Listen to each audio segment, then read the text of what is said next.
Welcome to the MioLAB.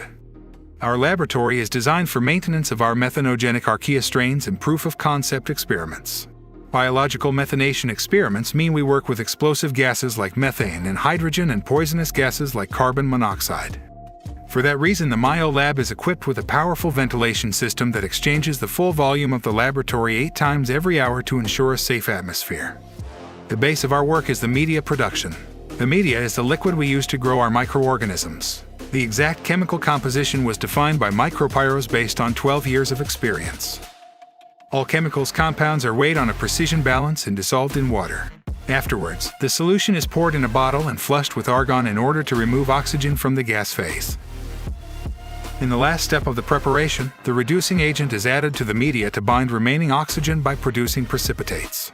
The media is now anaerobic. The media produced is portioned into glass vessels, the most used experimental setup at the MioLAB. This is performed in the anaerobic chamber. The chamber, which is hermetically sealed, contains a special gas mixture that is oxygen-free. Catalysts in the chamber convert any residual oxygen into water.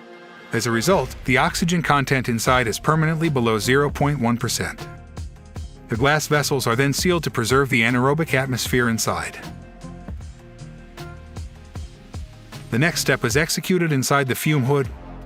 The desired gas is injected and pressurized. The glass vessels are autoclaved to ensure sterility.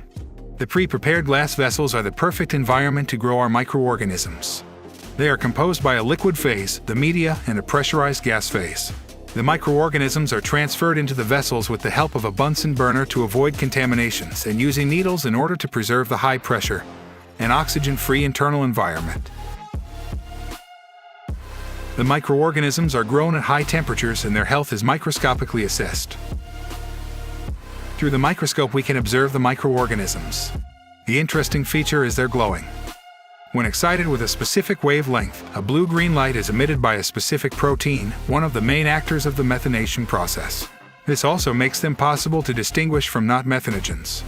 The last step is the quantification of the gas phase using a gas chromatograph, which is connected to the exhaust air system, as small amounts of gas can be released here. This allows us to determine the exact number of particles in the gas.